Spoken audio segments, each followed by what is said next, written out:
Hey Math 8 students, so today you are doing slope-intercept intro. Now, on slope-intercept intro, you need to understand, and you're going to hear this equation a lot, y equals mx plus b. That is your equation for a slope for a line in slope-intercept form. So, M, you'll notice that I have the M in a red color. The M, which is your number in front of the X variable, M stands for your slope. So whatever this number is right here in front of the variable, that is your slope.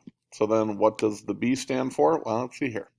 If M was your slope right here, and it's called the slope-intercept, then B would be your y-intercept. It's the intercept where it crosses the y-axis. So you need to understand those two things as we do this one. Again, M is your slope, the number in front of the X right here, and B is your y-intercept. Let's get to our first problem here.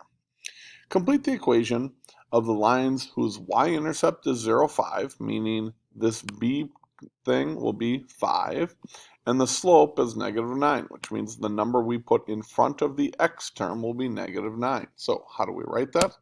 We go -9, we put that in front of an X term, and then our B term was the +5. +5 came from right here.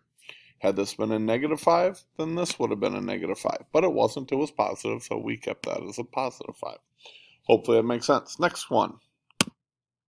What is the slope of this line? So again, y equals mx plus b. Hopefully you see how that works. Again, y equals m, your slope, times the x, plus your b term. Well, your intercept is +2, but they don't want your intercept. They want your slope here. The slope is the number in front of the x, which is 6. So we just put down a 6 right there. Yep, that easy. What happens, though, if they don't put a number here? Then what do you do? So let's take a look at this example. What is the slope of y equals mx plus b? Notice they have a negative here, so you know it's going to be a negative, but you don't see a number. Well, you should know from back in, I think it's like second or third, maybe third grade when you were doing your multiplication.